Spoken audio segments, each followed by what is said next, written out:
আসসালামু আলাইকুম। জুমা মোবারক। আজ পবিত্র জুমার দিন। আপনি কি জানেন এই জুমার দিনে এমন একটি সময় রয়েছে যখন আপনি দোয়া করবেন আর সাথে সাথে আল্লাহ রাব্বুল আলামিন তা কবুল করে নেবে? হ্যাঁ, রাসূল সাল্লাল্লাহু আলাইহি সাল্লাম বলেন এই জুমার দিনে এমন একটি সময় রয়েছে যখন বান্দা দোয়া করে আর সৃষ্টিকর্তা আল্লাহ রাব্বুল আলামিন তা সাথে সাথে কবুল করে নেয়। এখন প্রশ্ন হলো ওই সময়টা কখন? আলেমদের মতে দুটি সময়কে ওই সময়কে নির্ধারণ করা হয়।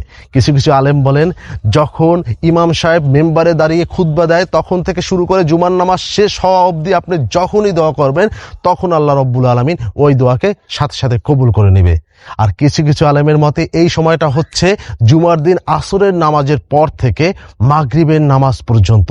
এই সময়ের মধ্যে আপনি যখনই আল্লাহর কাছে যা কিছু চাবেন আল্লাহর সাথে সাথে তা কবুল করে নেবে।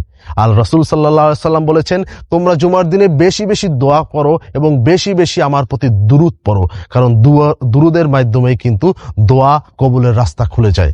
তো আপনাদের যদি ভিডিওটি ভালো লাগে অবশ্যই আমলগুলো করবেন এবং অন্যকে আমলগুলো করার সহযোগিতা করার জন্য ভিডিওটি শেয়ার করে দেবেন এবং এরকম ভিডিও পেতে আমাদের চ্যানেলটি সাবস্ক্রাইব করে রাখবেন।